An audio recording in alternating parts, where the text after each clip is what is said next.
Quand tu apprends la discipline de la musculation, quand t'es vraiment sérieux. Ouais. Attention, parce qu'il y a des mecs, ils font de la muscu à la zob, ils y vont Exactement, 2 fois par ça, on semaine. pourra en parler, parce que ça... Faudra en parler parce que voilà, ils y vont, ils font n'importe quoi, ils font mal les mouvements, ils mangent mal, ils dorment mal, ils regardent les programmes des influenceurs qui font de la push press avec la plate comme ça. C'est scandaleux ça, comment on peut encore recommander ça? Je sais même pas, c'est scandaleux. Et du coup, les mecs, ils progressent pas. Non, moi je te parle de si t'es vraiment assidu dans la musculation, tu vas développer une certaine discipline.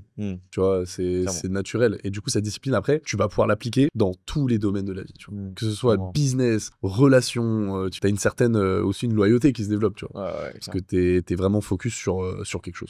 C'est hyper pertinent ce que tu dis là, parce qu'en fait, beaucoup pensent que c'est en mode, vas-y, je suis à la salle 2 fois par semaine, si je rate une séance, tant pis, si je rate un petit repas, bon, allez, tant pis, si j'ai pas mes 3000 calories, allez, rien à foutre. En fait, non, les gens, ils comprennent pas que la muscu, c'est vraiment, tu fais tes entraînements au moins 3-4 fois, minimum, un grand minimum. Tu passes au moins 1 heure et quart à la salle, tu te butes, et pas des mouvements où t'es à 5 répétitions de l'échec, tu les fais bien. À côté, ta nutrition, elle doit être carrée, quasiment tous les jours, 95% du temps. Tu dois bien dormir, et continue à faire ça tous les jours. Quoi. C'est ça.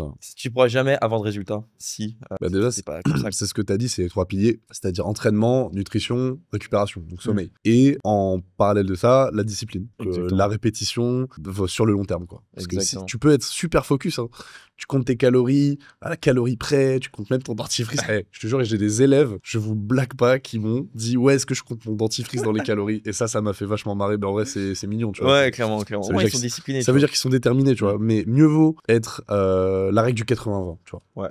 C'est-à-dire que t'es discipliné, mais tu t'accordes quelques trucs sur 10 ans, plutôt que tête dans le guidon pendant 6 mois. Ça sert à rien. Tu vas abandonner, tu vas tout perdre, tu vas être dégoûté, et carrément, il y en a, ils vont abandonner tout court. C'est ça. Mais le 80-20, ça veut pas non plus dire que tu fais bien 5 jours par semaine, tu manges bien, et le week-end, tu t'envoies un putain de burger t'es en surplus de 5000 calories. Non, mais ça, le cheat meal, c'est un fake. Hein. Mais oui, c'est un fake. C'est scandaleux. Comment on peut encore mettre ce mot, tu vois, aujourd'hui? Je l'entends tous les jours. Ouais. Tous les jours. Et sur des gros youtubeurs en plus. Hein. C'est pas en mode c'est pas en mode des petits mecs comme ça qui disent n'importe quoi. C'est vraiment des mecs à 100, 200, 300 000 abonnés. Oui. Le truc, c'est qu'en fait, la mentalité du cheat meal, ça veut dire qu'en fait, tu dois te priver toute la semaine. Et du coup, le cheat meal, c'est le cadeau de la semaine. Alors, normalement, tu dois kiffer ta diète. Mais ce que je mange, là, je suis en sèche à 2100 calories. Mais je kiffe tout ce que je mange. J'ai même pas la sensation de faim parce que tout est bien organisé, quoi. Exact. Mais c'est d'ailleurs pour ça que j'aime bien.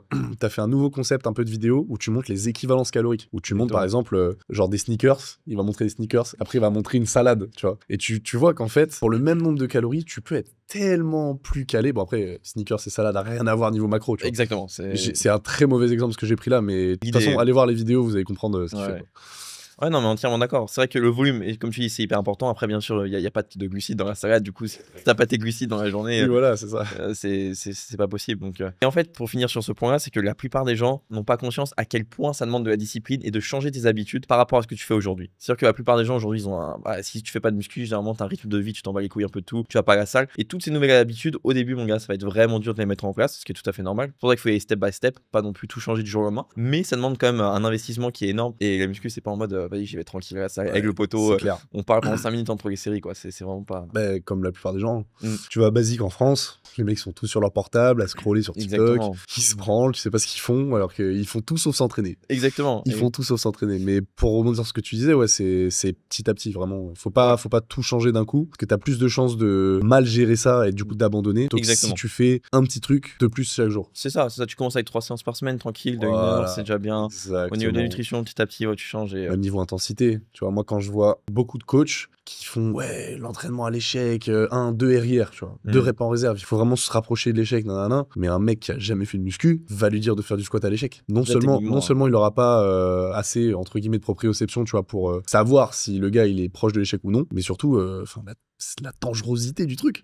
Ouais, clairement. T'imagines un mec qui va à l'échec alors qu'il a jamais fait squat, il va se retrouver plié sous la barre. Il a pas les muscles nécessaires, tu vois. Entièrement d'accord. Et et surtout que déjà même au début, tu vas pas vraiment à l'échec de toute façon. Quand tu commences et c'est vrai que commencer avec des mouvements de technique, vaut mieux passer du temps à faire la technique, à apprendre la technique qu'aller directement à l'échec, parce Ouais, qu'au bah final, oui. tu vas prendre des mauvais patterns, entre guillemets. Bah non, mais c'est ça. Mais est-ce qu'on construit une maison directement tu vois, tu fais des Ouais, études d'abord, tu es architecte, après tu mets pas du clairement. sable comme ça et tu le tasses et après tu fais une maison. Non. C'est d'abord tu construis une fondation solide, mouvements polyarticulaires, tu les apprends, tu fais de l'entraînement, pas entre guillemets en force, mais t'évites les trucs en mode à la sensation, les trucs comme ça. Tu fais vraiment les mouvements de base, traction, squat, deadlift, bench. Tu construis une base solide à ton corps et ensuite, une fois que tu as une certaine masse, là tu peux passer sur de l'optimisation.